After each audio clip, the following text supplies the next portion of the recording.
Hi everyone, and welcome to our latest In Conversation With event, which this week is all in line with National Carers Week.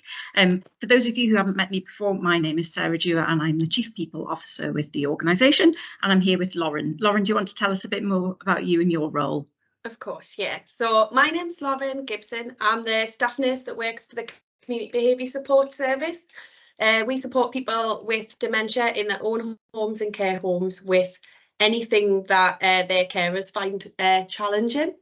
I'm also a carer and have been for somebody with dementia. And I think that's part of why I've been asked to speak today with Sarah about my experience.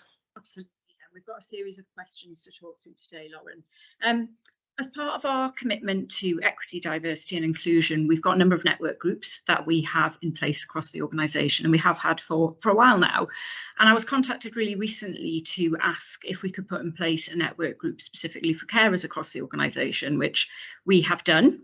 And actually the group is thriving, it's proving really popular, and Lauren is one of the members. And the purpose of this video is to talk more about Lauren's story as a carer, talk a little bit more about the support that we can provide as an organisation as well, and encourage people to really get involved in the group and be curious. So we'll start with the first question, Lauren, which is telling us a little bit more about how you became a carer. So being a carer is something that I fell into. Irene is a friend.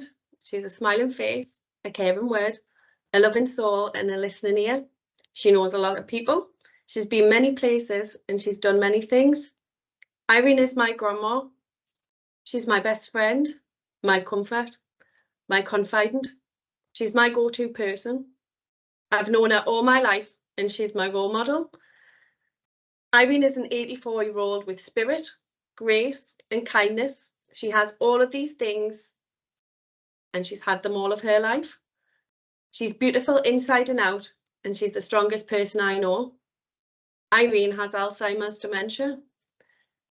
While the world adapted to a new normal when COVID hit in March 2020, I was also adapting to a new normal. My grandma was being assessed for dementia. My grandpa passed away in the summer of 2019.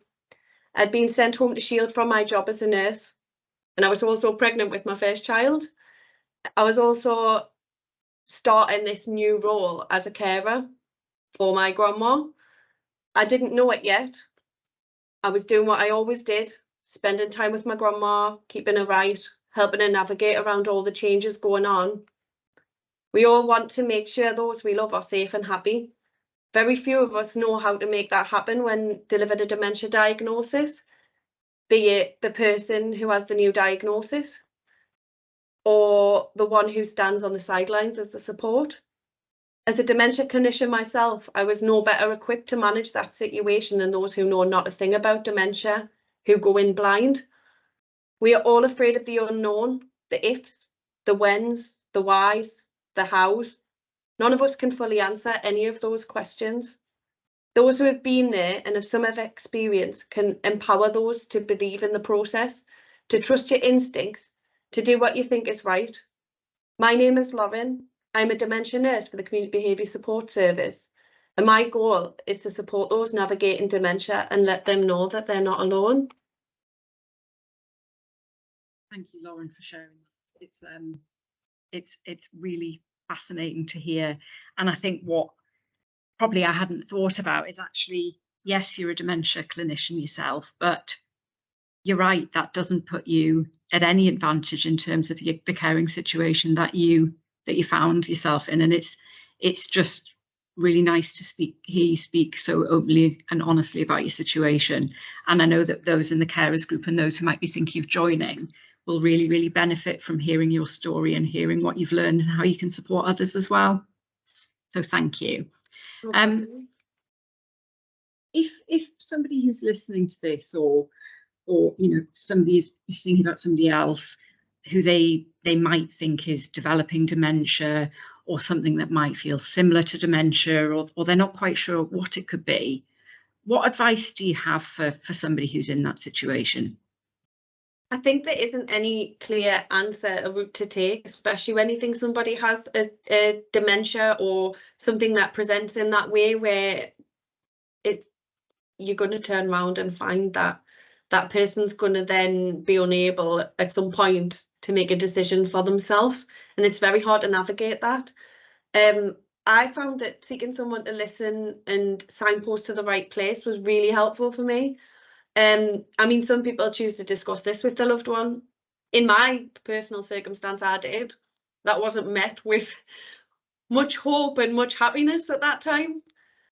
But I think with my grandma having a level of insight into that situation made it easier initially to speak to her about things. But as people develop through that process, I think you quickly realise that that person can no longer understand the reasoning behind why something's happening. The whole world and everything that they see in front of them alters and changes. So sometimes telling people the truth all the way through, which you think is the right and moral thing to do, sometimes isn't.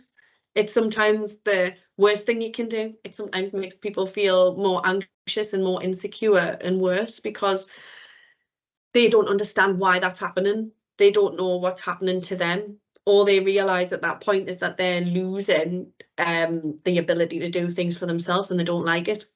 I mean, my grandma's from that era where everybody just, you know, looked at themselves.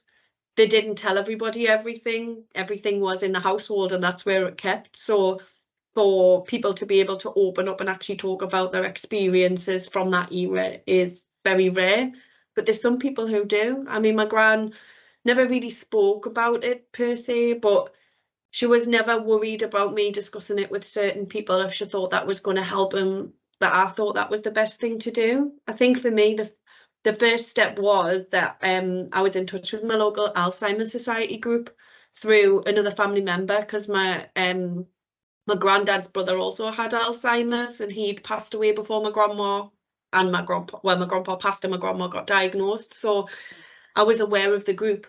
And they sort of signposted me on what to do, you know, those fears of how do I get that person to the GP to even discuss this in the first place? What do I tell them? How do I get them there? And when I get them there, when I leave, what am I going to be faced and left with after that as well?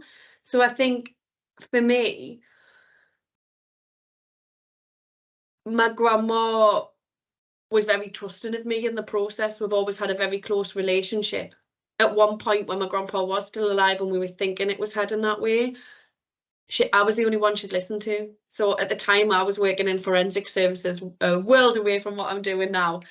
But I was ringing from a secure unit to remind her about medications when my granddad first died, or when she was getting distressed and upset and they were arguing with each other. It was me that had to then step in and reinforce that, you know, people are trying to do this for the right reasons, and I think you should do this. And that might be the same thing that my granddad at the time was saying, but she would only take that from me. And I think sometimes for the main carer, when that role changes slightly and you are that person that they look to speak for them, because I think sometimes that's what it is. I don't know whether I'm saying the right thing, so when we go in here, can you speak for me, because I don't want to say the wrong thing.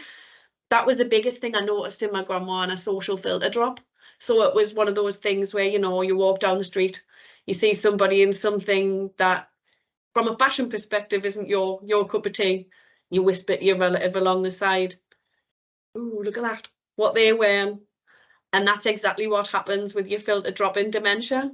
You lose that awareness of what you should and shouldn't be saying, and what goes in your head comes straight out your mouth, which puts you in sometimes a very precarious situation. Other times, it's actually quite funny to see the reactions of other people when you do understand that. As strange as that sounds from a human perspective, that's how we work as humans, don't we? We look at situations and we either run away and get really anxious about it, or we can actually laugh about it with that person and go, "Eve, wasn't it so funny when you did that?" It doesn't always work. We don't always both find it funny, but I think reliving things when you've been in the moment at that time is something that you can bottle. It's not just all this doom and gloom of what people can't do and what they're unable to do anymore. I think for me, the biggest thing that I learned was it's about looking at the things we can do, or looking at the route of how we get to something not being as straight cut and fast as route as the sat nav would tell you, but sometimes going around that scenic route, going around the outsides, the outskirts, looking at the trees and meandering for 5 minutes in between just to, you know, get to the same place that you were wanting to be at, but giving that person that time to process that information a little bit better, giving them that time to think about the response as well to what they're going to say, because sometimes it's a lot longer to process that information than we think. Absolutely. Thank you for sharing that. And on the topic, I guess, of sharing information, making decisions, I guess the residential situation of someone. So we've had a question around making the decision to keep a family member at home, putting them into a residential care home of some kind, or moving in with a relative. Can you tell us a bit more about the decision that you had to face, if you don't mind me asking, and Not and at how all, that that's worked fine. out? Of course. So it was lockdown, and Okay. my granddad had passed, so my grandma was living on her own, completely on her own. So the first hurdle that I really had was to look and see whether we could access any further support. Initially, she managed okay on her own. I could ring her from where I was. It's time to take your tablets now, Grandma, and she'd take them. Food wise, she was never a massive eater anyway, so it was one of those things where it was like, have you eaten? Yes, I've eaten. And you'd go in and she'd had 500 chocolate bars, but nothing very substantial, which isn't always great on a healthy eating side of things. But she had a lot of friends around her. Before the lockdown situation and the diagnosis, she was still getting on the bus herself.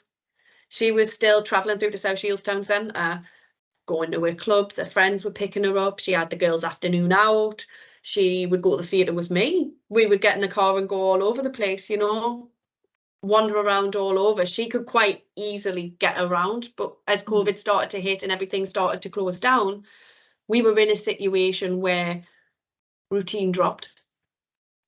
And so did her ability to do a lot of these things. So when it came to the point that she wasn't doing them things anymore, she was in the house on her own. She picked up the phone more often. She was one of those people who, a bit of a hermit really in some respects. She would ring, but it was like that reliance of the phone calls. The phone calls would come in, and we had to start then looking at care support at home. And that conversation really didn't go down very well. My grandma didn't think that she needed that help. She didn't think she needed that support. I didn't like her anymore. I wasn't a friend anymore. And there was a lot of these anxious feelings that were batting around. I could be very honest at that point and say to her, I'm doing this because I care about you. If I didn't care, I would just leave you to struggle on the way that you were. And at that time, she took that information. When the day came round for the person to come and do the assessment, when they left, I had every dagger under the sun. She really wasn't very happy, but had agreed and smiled and gone along with that all the way through and said, yes, absolutely, that's what I want. But she was really, really anxious. At that point, I was quite heavily pregnant, so my gran doesn't like the shower in her face and that type of thing. So I would be the one that would encourage her in up until that point. So it was that big move of looking at somebody else to help you with personal care needs. Now, my grandma is by no means shy. She's not somebody who gets embarrassed easy, but I think it was the feeling of lack of control and independence in that situation, somebody coming into her home and feeling vulnerable. But she had a fantastic carer. Michaela was amazing. She was the main carer, and there was a lot of girls that came alongside her, but they had this little camaraderie going on. She could get her in the shower. She'd threaten her with me and say, you know, if you don't go in, I'll have to tell your Lauren, and your Lauren won't be very happy. That was about as far as it got with her. She'd never got to that stage where her cognition is at that point where she really struggles to understand personal care. She's quite happy to go along with that. So in that respect, I was really lucky. I think it was more the verbal side of things, that emotional draw of, I'm going to make you feel guilty because I don't want to do something. I don't mean it really. And I do remember a specific occasion when the carers couldn't come in because they've got COVID. They couldn't come into the home. And I moved in with my gran. because at that point she couldn't be left on her own. I had been getting phone calls during the night from police officers saying that she'd rang 999 and asked for a policeman and said a policeman had locked her in a shop. We did have cameras in the house to try and support her independence, but be able to keep an eye on her in communal areas. But you'd often find her leaning over the banister in the hallway, or downstairs she would wander around and get really panicky and make phone calls like this phone call and say, a policeman's locked me in the shop and I can't get out and I need you to come and get me. When she's standing in her own living room and looking at her surroundings and not familiar with it. Obviously I could see her on the camera and I could speak to her on the phone, and I would say to her, you know, look there, it's a picture of such and such or whatever, and try and reorientate her to her environment. But very often, 2 and 3 o'clock in the morning up to that point, I was going out, 7 and 8 months pregnant, to her house to reorientate her, give her a cup of tea and then send her back to bed. We had the care call systems in. Didn't really need a tracker for her, to be honest, because we could see her coming and going. If she was going out, we could reorientate her back in. And she had a pretty good idea about her surroundings up until the day that she did go missing, which I had been made familiar of a paperwork called the Herbert Protocol, which is something that Northumbria Police had put together to try and find somebody who goes missing with dementia as soon as possible, with information about different things that they did, what kind of places they lived in, what were their previous addresses, where they went, what friends they had, to try and orientate whereabouts in that moment they may have gone. But I hadn't finished filling the paperwork in yet, so I turned up on this morning to my grand's house with some dinner as a surprise, because she didn't know I was coming. There was no noise, the door was locked, nothing seemed untouched, so I the logbook, and in the logbook it said she didn't want to get up yet. We've given her breakfast and a cup of tea in bed, and she wanted to go back to sleep, and that's where we left her, at 7 o'clock in the morning. Now this was 12 o'clock, so when I'd shouted grandma and then I'd checked and realised that I thought she was in bed, I sort of just scurried around to put things away and thought I'll wake her gently once I'm sorted. But as I descended the top of the stairs and walked into the bedroom, and there was not a crease in the bedsheet and everything was made to perfection, and there was no sign of my grandma, the panic set in. So I'm running around the house, all these bedrooms, trying to find out where she is, and she'd gone out. So I'd had to ring the police. They found her within the hour. They found her at South Tyneside District Hospital, which was just up the road from the Nook where she lived. And when I eventually got to her, she had been all the way through A&E and been prescribed dizziness tablets that she'd had before, because when she'd got there, I'd asked her when we got back into the car, after she'd got a prescription for said illness that may have or may not have been there at that time, sat in the car, and I said, what happened? And she said, where you been? I've been looking for you everywhere. I went for my walk. I can go for a walk during COVID to get my hours walk around. I got so far and then I realised where I was and thought, that's where I need to go, they'll help me there. But when I got there, I didn't want to tell them I didn't know where I was. So I knew if I just wandered and meandered around, eventually somebody would come and get you. So she knew she didn't know where she was, but she sort of had something figured out in her head about where she was going to go. I mean, the carers were great. They went around searching all these places to see if they could find her. I think I'd rang them before. I rang the police, actually, just to see if she was somewhere close by, but this was like lunchtime, so it had been hours. It had been like, I didn't have any period of time from 7 till like lunchtime, 12 o'clock, of when she'd left the house or what had happened. So that was before we had the cameras in place. But then when she had the carers in place and I moved in with her and I stayed with her, I always remember this period of time where I was trying to knit something. And I think I was knitting something for the baby, and it was the first time I'd done this type of pattern before. My grandma taught me to knit from 7, so I had been knitting, but just straight lines and scarves like we all do. And my grandma kept asking the same question over and over again. And I just hit my boiling point. And I was just like, you've asked me this 500 million times, and I can't take this anymore.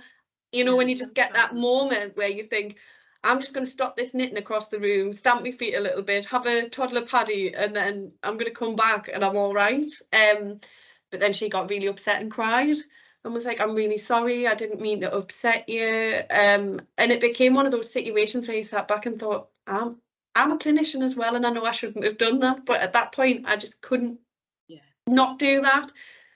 And it got to the point where I literally was like, Grandma, I'm going to have to leave because we're really not agreeing with each other right now. And then she started getting upset and saying, I don't want you to go. And you sort of just have to then polish yourself up, put your smile on your face and go, shall we have a cup of tea? And then it was done with. And it was as quick as that. It was one of those situations that just sort of escalated. And then it was just like, it's done, let's have a cup of tea. Yeah, and that leads really nicely to I guess the last couple of things I wanted to explore with you. And we've talked a lot about your journey, but what we haven't really talked about, which I'm really interested in, is how you manage your own mental health, physical well-being alongside caring responsibilities, and I guess understanding a bit more about your journey, but also advice that you might have for other people who are in a caring situation with care responsibility of some sort. Can you tell us a bit more about that? Of course. So for me, you can say all of those things like eating well, talk to other people, reach out for them, and all of those things are really good advice. But when you're in that moment and you're really frustrated, I think the biggest thing for me, if I was to tell myself back then what I should do now, is not to be so hard on myself. Okay. Don't think that everything that you're unable to do is due to your failure, because it absolutely isn't. It's due to navigating a situation that you never thought you would be in. And then you go through that with somebody who you love dearly. I mean, my gran looked after me from 6 months old when my mum and dad went back to work. So she was my day-to-day go-to person. I used to be able, like I said at the start, to tell her everything. And then I had to start keeping part of myself back, pasting on that smiley face and acting like everything's okay when sometimes things have crumbled around my feet at that time. And I just wanted to tell her. And sometime at the start, I did tell her.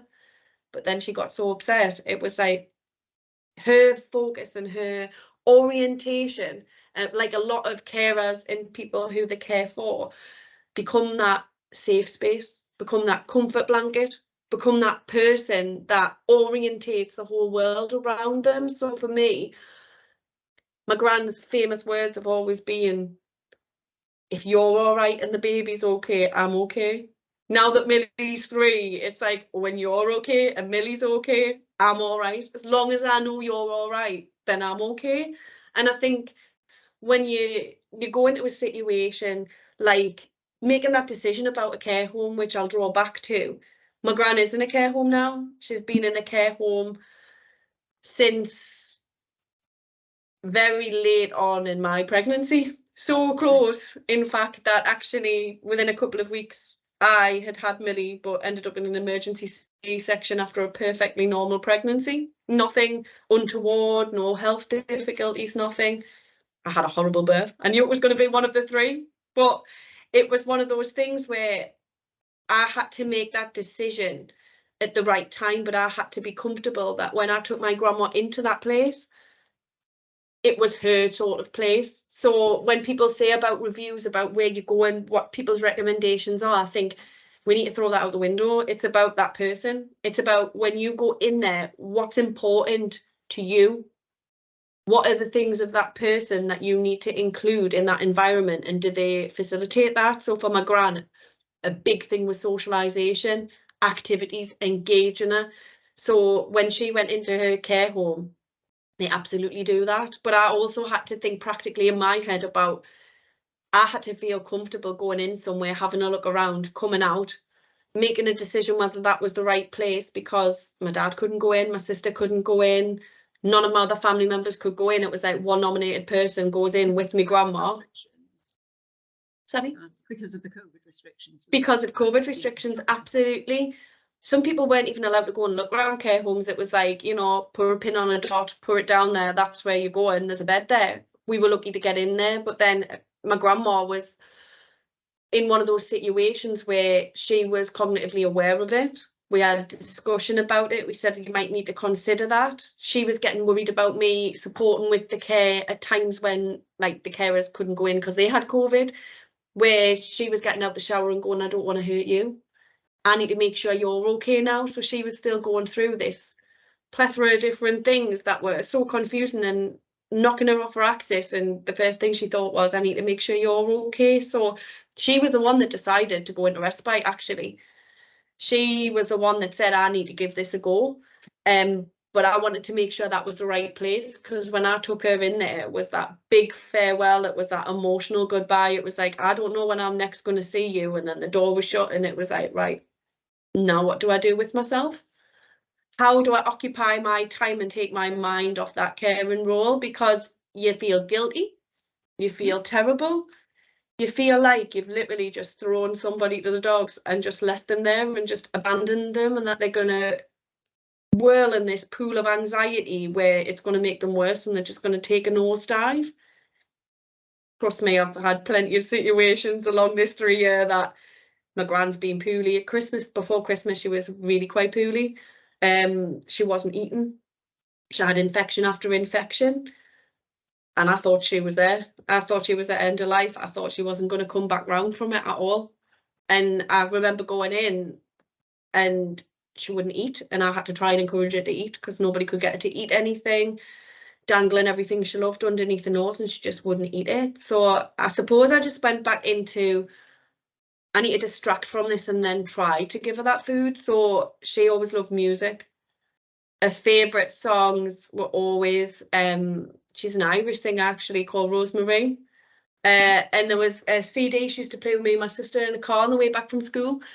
And our little song was Palomai Cradle Days. And it talks about your mother, but like I used to always change the words and say grandmother.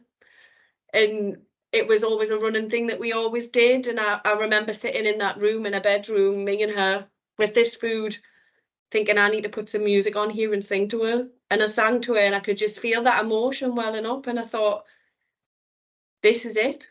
Like, the next time I'm going to sing this song will be the day of her funeral. And I honestly did think that. And after that, she pulled round. I don't know where she pulled round from. They hadn't put any anticipatories in. They hadn't looked at end of life pathway. But I thought, you know, you do get to that point where somebody is not eating and you're like, there's only so long you can't eat before this starts having a detrimental effect. And my grandma's heavily asthmatic, has had many asthma attacks in her life before, even as a young woman, and come round from them and been on death's door quite a few times. So to get through COVID, and she got COVID, she took a bit of a dizzy spell, asymptomatic all the way through, because I was really worried at that time that that was going to be the thing that took her rather than a dementia. And then I wouldn't get to see her because of all of that situation. But actually, she's made of tough old boots and she's tough stuff. And a lot of people are. I think it's our anxieties that draw their anxieties out. So I suppose when we lead on to advice on what you would say to people about these things is, yeah, don't be hard on yourself as a carer, but give yourself some time and respite as well. That doesn't have to be send somebody into a respite facility and they're going there for a period of time. It may be that you have a sit-in service that comes in that sits with that person for an hour where you go to the gym or do the food shopping even. Sometimes that is respite enough for people. Yeah. So when we talk about respite, it can be such a scary thing, but actually it doesn't have to be. It's just a little break from each other so you can carry on for longer. Talking to other people, reaching out and talking with other people who are like yourself in that scenario absolutely does help. And it fills you with that confidence to make very difficult decisions.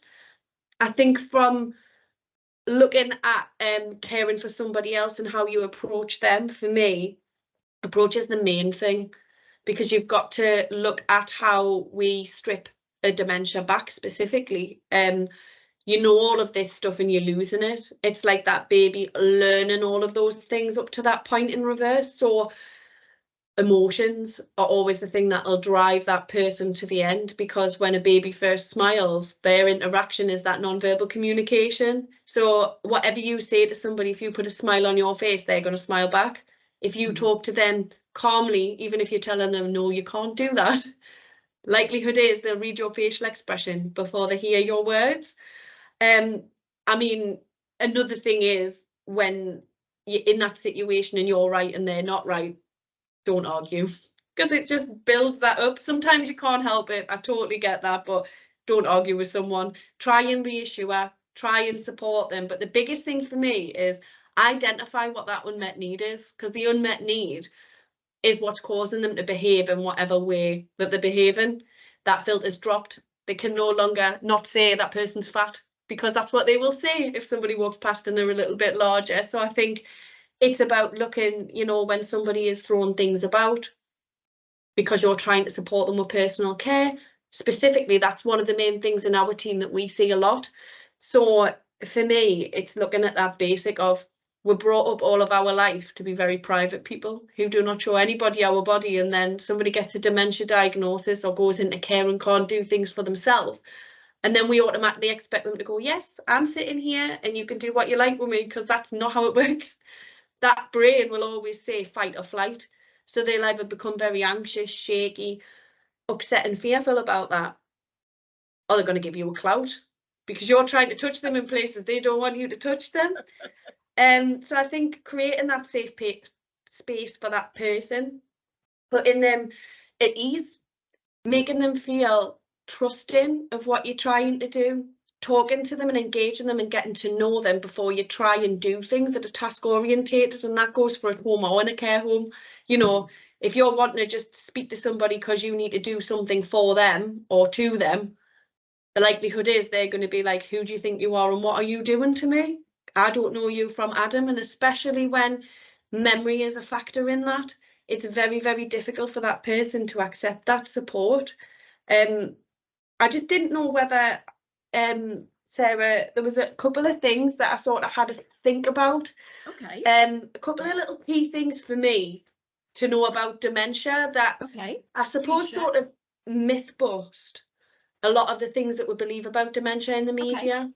So the first thing for me is a bit like capacity, really, when we're looking at whether somebody is able to make a decision or not, because sometimes that is an unearthly path that you don't want to trod down, anybody, even as a clinician, because they're very specific. But the first thing of a capacity assessment is to not assume someone is not having capacity. You always assume that they can do that until they prove you otherwise. And I think for dementia, that's something else that we need to consider. Don't assume that somebody can or can't do something. Try it out. See if they can do some of it. You know, if somebody is deemed not to be able to do personal care themselves, but then becomes really distressed, can you hand them something like a flannel? And you take a flannel yourself and mirror that and say, can you just wash your face like this? And show them that action. Sometimes you'll find that people can actually do those things and are less distressed because they have some element of control over that. I think another thing is understanding that some of these behaviours that we deem as socially unacceptable are somebody's knee-jerk reaction. It's their fight or flight response. So we're looking at our loved one and they may be doing something that we consider as something that is challenging. I know our team was previously called the Challenging Behaviour Team, which also was met with a bit of trepidation. But I think the premise of our team is to look at that unmet need and see what you are finding difficult with your loved one and how can we support and give advice on how you can manage that. So in my role, that's exactly what we do, but I kind of have a little bird's eye insight as I suppose, an expert by experience in that respect, because the unmet need of that person is why they're behaving the way they do. So we automatically think that behaviours that challenge would be you're hitting somebody or you're kicking someone, you're spitting at them, you're shouting at them, and you know what you're doing. And I think in this circumstance, people, to some extent, have an insight into what they're saying and what they're doing, but they don't understand how that affects the situation. They misconstrue what's going on around them. So it's not actually a fully informed, I know what I'm doing. People actually don't know what they're doing. They're using a reaction because of how it's making them feel in that moment. So for me, the behaviours that challenge, so to say, is somebody trying to non-verbally express something they can't verbally articulate themselves. They can't physically say that. They know something's going on. It might be a pain, it might be a frustration, but they can't tell you exactly what that is. And that's where we kind of go into a bit of an Inspector Clouseau mode, I guess, where we've got to try and figure out what that person is trying to say to us, but also make them understand that we're understanding that something's going on there without saying, sorry, can you repeat yourself? Because that then causes that embarrassment and frustration all over again. Not everybody's able to express those basic needs anymore. If they're confused or disorientated, they may also tense shift. So they lose control of their reality. They might see themselves as younger, or in an earlier stage of their life. So the thing that they're doing in their dementia world is absolutely making sense to them. But to us, we don't see that because we're somewhere else. And it's sort of transporting ourselves into their reality, I suppose, to understand and appreciate and acknowledge that what they say is valid, even though in our world it's not the right thing or it's not real. So for example, like I had a gentleman who was very, very close with his wife, did everything with his wife, and as his dementia progressed, he became quite aggressive and quite possessive of his wife. Not because he was wanting to hurt his wife, he was trying to protect his wife, but whenever she was out of sight, all hell broke loose. You were trying to split them apart, everything else. It wasn't the case, but she found that very overwhelming. So for me, it was like, what do we do? Because this gentleman now has gone into a care home, and is being supported, and we've actually also supported with an episode of care to support the staff, which I thought was really nice for our team to do, because we've actually followed this gentleman from near enough diagnosis through to that process, and he deteriorated quite quickly.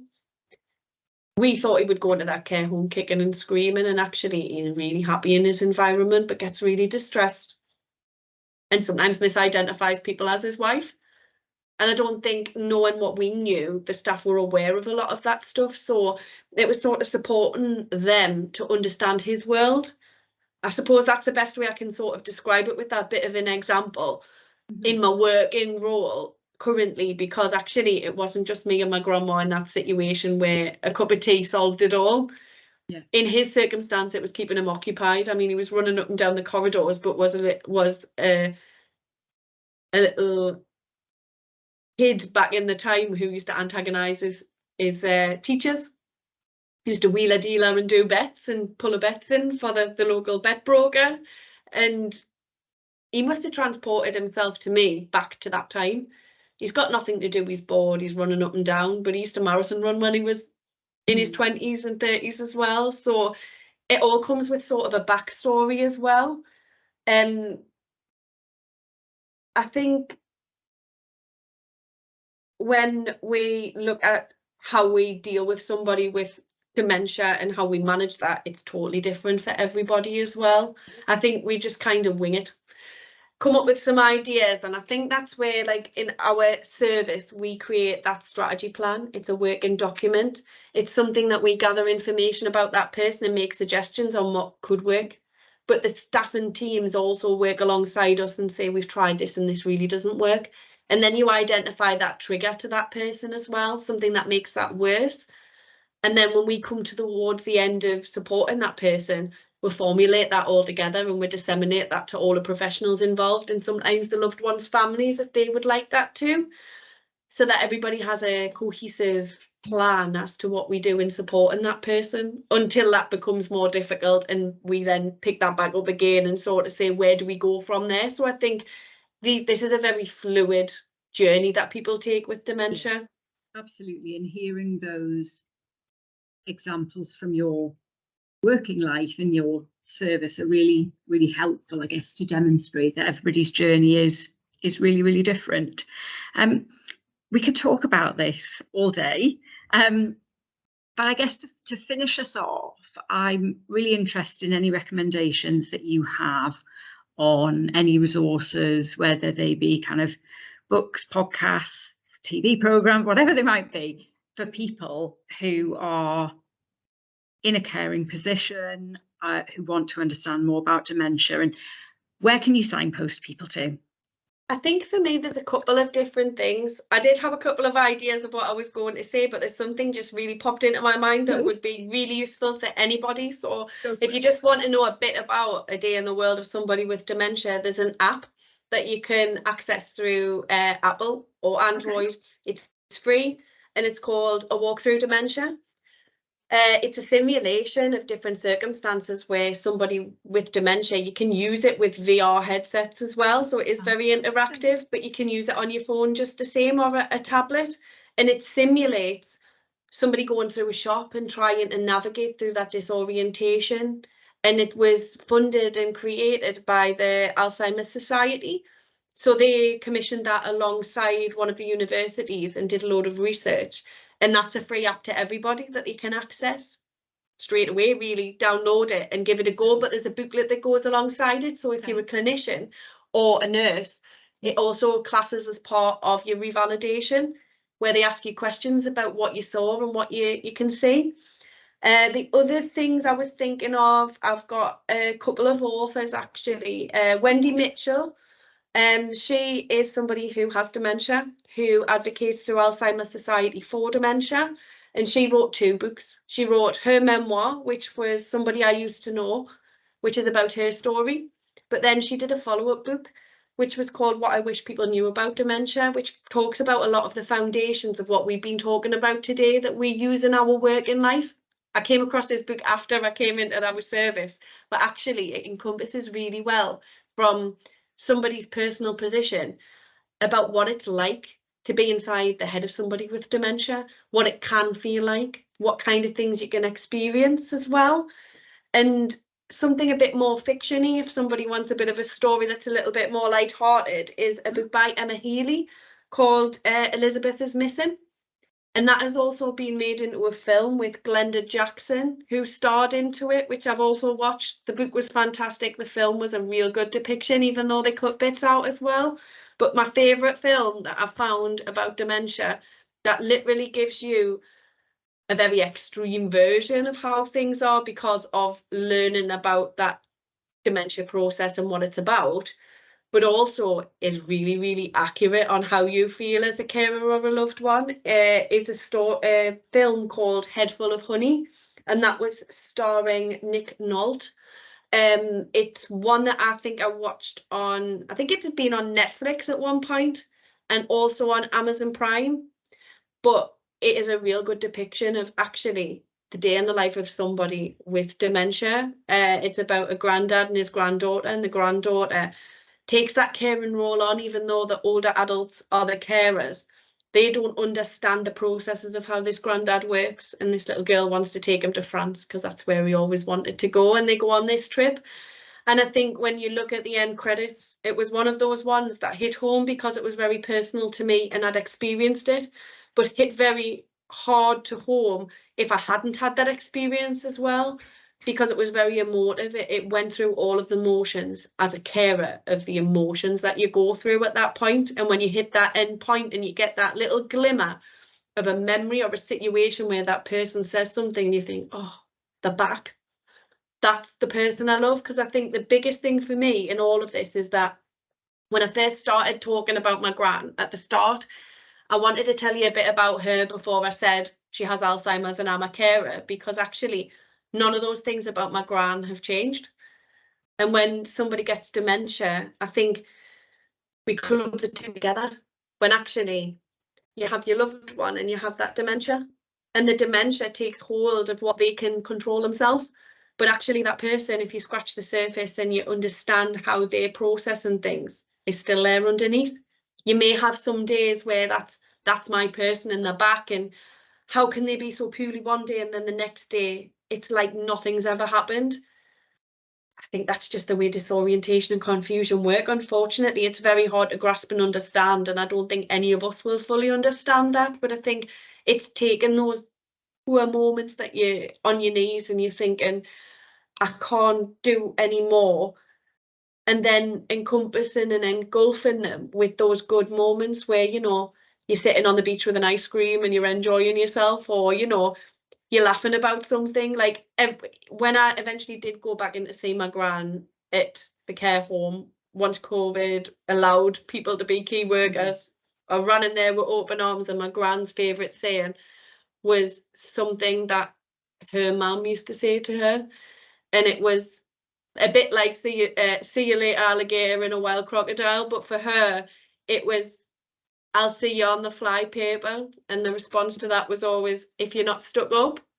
So that was something that always brings humour to us, because when you reach for that person, that's how we say goodbye, and that's how we've continued to say goodbye. And I think, you know, it may be even when everything else goes, I say that one line to her and that response will come back.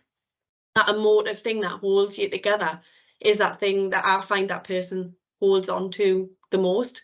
The things that you tell them is important, and you think, how the hell did they remember that? Is the thing that they actually do remember, because it's emotionally encompassed in them. So they, when they realise that they're forgetting things, hold on to the things that in their head red flag as an important, and everything else goes. So if you've seen them the day before, they'll not remember that. But if you turn up and they see you and you say something to them, like I used to say about Millie, for example, that she's doing well and she's all right. I'll now go in there and she'll say to me, how's Millie? And at first she didn't know it was how's the baby. But she always remembers now that Millie is Millie. Amazing. So people can still retain something in their long-term memory. And I think sometimes when we're caring for somebody, we forget how much people can actually take in and remember, and sometimes they do, which sometimes then causes that frustration as well. Thank you. Thank you for speaking so candidly, and for being really open and honest about your journey on I guess, you know, a topic, you know, being a carer is a topic that will be really, really relevant to so many people in our workforce. So thank you for putting yourself forward for this, because the aim of these In Conversation with events is for our colleagues to share their stories, for people to ask questions, and to learn through people's real journeys. So I wanted to say a huge thank you to you, Lauren. And I know people who are watching or listening to this may have questions for you. Of course. Which I'm sure you'll be happy for them to reach out on. And absolutely. I think from our services perspective, because I spoke to our clinical lead, Christine, right before I did this, and said to her, we're going to be a bit in the spotlight here because I am putting myself forward to do this, but actually we've got a total open door policy, because I was talking to Sarah Clark when we were leading up to this point, and I said to her, you know, anybody wants to come and see what we do, wants to shadow us, follow us, see what we're about, the door's always open. You can absolutely, anybody can come and see what we're about and be part of that. Thank you. And also I said at the start of this that we've launched our new colleague network group for carers, and there are a number of people in that group. There's a team site set up, and people are really starting to share their stories. They're starting to share tips, advice, and be there for each other. And also from my perspective, I want to work really closely with the carers group to really scrutinise the policies and practices that we have in place for our colleagues, to think about how we can make them even more inclusive, and how we can really have really fit for purpose policies and practices when it comes to caring as well. So if anyone who's listening to this is interested in joining that group, if they drop me an email or a Teams message, I can add you in. So thank you so much, Lauren. And yes, thank you again for your time. It's been absolutely amazing. Problem. Thank you so much. It's an absolute pleasure. Thank you.